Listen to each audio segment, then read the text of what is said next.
Masyarakat di Indonesia pasti menghadapi berbagai macam rintangan di sepanjang hidup mereka. Oleh sebab itu, pelindungan sosial diperlukan untuk mendorong pertumbuhan ekonomi, mengurangi ketimpangan sosial, membangun sumber daya manusia dan meningkatkan partisipasi tenaga kerja, memitigasi guncangan dan mengurangi kerugian produksi, mendorong permintaan dan aktivitas perekonomian, serta mempererat hubungan sosial.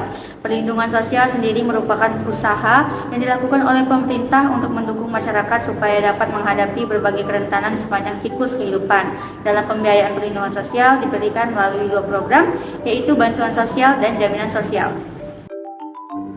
Perubahan struktur pengeluaran menawarkan ruang bagi perlindungan sosial untuk ditingkatkan. Perubahan struktur pengeluaran pemerintah Indonesia memberikan peluang untuk meningkatkan perlindungan sosial. Namun masih ada tantangan yang harus dihadapi, yaitu tingkat pengeluaran yang rendah dan rendahnya kapasitas pemerintahan daerah.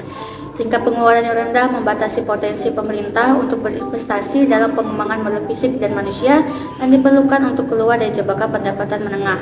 Selain itu, sistem fiskal Indonesia memiliki tingkat desentralisasi yang tinggi, namun rendahnya kapasitas pemerintah daerah telah menjadi kendala kritis yang mengakibatkan kesenjangan yang signifikan dalam hasil sosial ekonomi antara provinsi dan daerah. Pengeluaran untuk program bantuan sosial utama tumbuh dengan kuat. Pengeluaran perlindungan sosial mencerminkan sifat pelaksanaannya berdasarkan tingkat pemerintahan, sumber pembiayaan, dan tanggung jawab kelembagaan. Hal ini membuat sangat sulit untuk menghitung angka belanja perlindungan sosial, meskipun data tingkat program memungkinkan untuk mengidentifikasi tren dalam total belanja.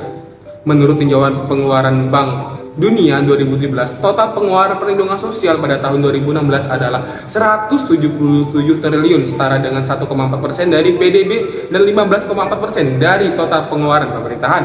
Terdapat 3 tren penting yang menonjol, antara lain: pertama, belanja perlindungan sosial semakin menjadi prioritas anggaran. Kedua, perbedaan antara asuransi sosial dan bantuan sosial semakin berkurang. Terakhir, Indonesia membelanjakan secara signifikan lebih sedikit untuk bantuan sosial dibandingkan negara lain pada tingkat pendapatannya.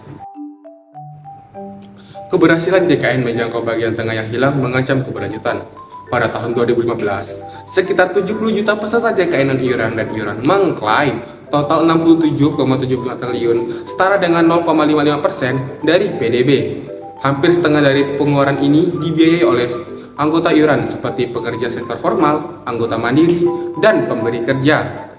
Pengeluaran untuk program jaminan sosial terkait ketenaga kerjaan lebih rendah daripada pengeluaran untuk JKN dan cakupan meningkat lebih lambat.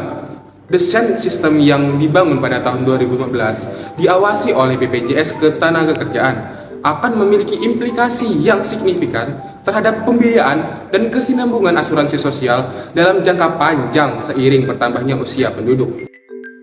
Pendapatan yang rendah merupakan kendala utama bagi pembangunan Indonesia. Mobilisasi sumber daya dalam negeri yang rendah dan tingkat pendapatan yang rendah menjadi hambatan dalam meningkatkan bantuan sosial dan mengurangi kemiskinan. Upaya untuk meningkatkan cakupan asuransi sosial dapat membantu meringankan beban keuangan publik, tetapi perlu adanya kebijakan sebagai formalisasi yang lebih luas untuk meningkatkan penerimaan pajak. Defisit fiskal Indonesia telah menyempit dalam beberapa tahun terakhir, namun masih perlu diperhatikan. Defisit fiskal Indonesia dan tingkat utang menurun. Belakangan ini, Indonesia menjadi sorotan dengan meningkatkan kebijakan makrofiskal yang semakin kuat. Naiknya penilaian ini membuat perbandingan cerminan lingkungan yang semakin baik. Di tahun 2017-18, peningkatan dan peringkat yang telah ditetapkan oleh Standard & Poor's Rating Agency, Fitch Ratings, and Moody's Investor Service dinilai sebagai investasi oleh ketiganya. Hal ini membuka peluang bagi kita Indonesia untuk menarik investasi asing maupun domestik. Dampak gabungan dari pajak dan transfer langsung adalah untuk mengurangi ketimpangan. Pajak dan transfer sosial adalah alat yang kuat dan fleksibel bagi pemerintah untuk mencapai tujuan pembangunan inti sambil mempromosikan keadilan sosial. Dampak gabungan dari pajak dan transfer langsung yaitu pengurangan kemiskinan, pemerataan pendapatan, peningkatan akses ke layanan publik, dan pengurangan regional serta meningkatkan kesejahteraan sosial. Analisis kejadian fiskal menggunakan metodologi commitment to equity menunjukkan bahwa dampak gabungan dari pajak dan transfer untuk mengurangi ketimpangan sebesar 1 poin persentase. Namun, perlu diingat bahwa dampak pajak dan transfer tidak selalu merata dan dapat membebani individu berpenghasilan rendah. Oleh karena itu, perlu adanya upaya untuk memastikan bahwa sistem pajak dan transfer dirancang dengan baik agar mengurangi ketimpangan secara efektif dan adil.